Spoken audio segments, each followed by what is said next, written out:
The thinking about the trade deficit in the United States is incorrect. Trump and his people don't understand it, and the critics of Trump don't understand it. Let me explain in basic terms, because this is a fundamental principle of economics. Spending is consumption plus investment plus government spending. Those are the three elements of spending. If those three spending categories add up to a number that's larger than the GDP in a country, that excess spending gap will be filled by net importation or a trade deficit. So the idea that somehow China is ripping off the United States and that's bad for the United States, that's not true. That trade deficit, you see, is created by the US itself because we're spending a larger amount than our GDP.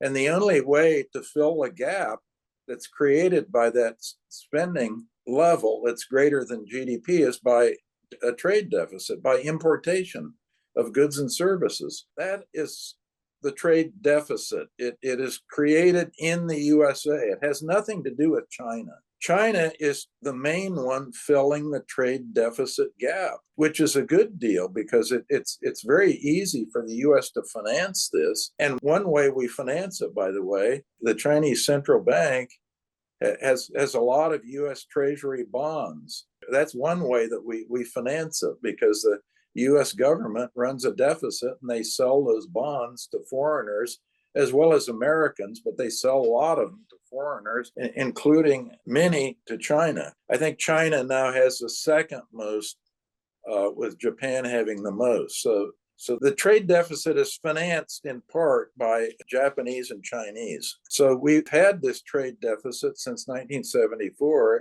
every year since 1974. So trade deficits are made in the USA. They're easy to finance. They're good for Americans because they allow the Americans to consume more than they produce. And China is benefiting us. In other words, the Americans aren't being victimized by China. They're being helped by China because China's filling the gap. The Chinese benefit because obviously they wouldn't sell things to Americans if it wasn't profitable and beneficial for the Chinese. And the Americans wouldn't buy the Chinese goods if it wasn't good for the Americans. So that's what we mean by gains from trade.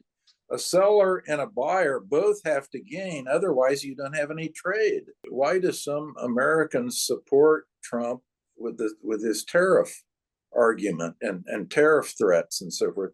And the reason is that they don't understand that the trade deficit is actually created by them, by Americans spending more than they produce. And they don't understand that this has been a good deal because we've been able to spend more than we produce for a long time.